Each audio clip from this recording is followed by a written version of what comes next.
Hey guys, Kyle here, and today we'll be doing two more constructions. This time we'll be constructing parallel lines. Now, the first method that we're going to be using is by copying an angle. And so if you remember all the way from when you were doing parallel lines in geometry, if you have two lines that are cut by a transversal and the corresponding angles are congruent, then those two lines are congruent.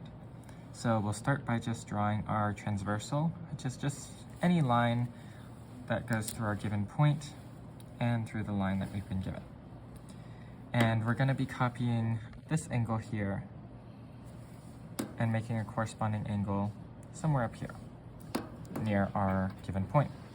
Now, if you remember how to copy the angle, you first set your compass to any radius and then draw an arc that intersects just both sides of the angle there. And we'll be doing the same, we'll be copying that arc with the same radius, and we'll just draw an arc from the intersection of the point in our transversal. And then we'll take our compass and we will set the radius equal to sort of the distance between where the arc intersects the two rays of the angle that we're copying here. So that seems about right. And then we'll copy that arc from the intersection of, again, our arc and the ray of the angle, and copy it down here. And now we have the second point on our parallel line here. And if we draw that line in, hopefully it looks close enough to parallel. Not perfect, but close enough. And you'll see that this angle here is congruent to that angle.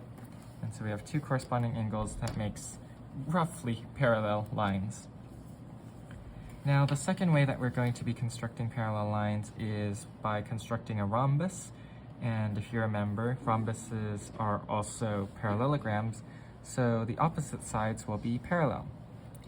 Now we'll start by drawing just any line from our point, our given point, to our given line. It can be at really any angle there. And then we're just going to be, if you remember, rhombuses the special property of the rhombus is that all of these side lengths are equal. So we'll just be copying this side length 4 times.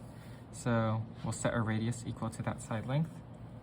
We'll copy it along the given line. So in this direction here, we see that we have another point of our rhombus right there.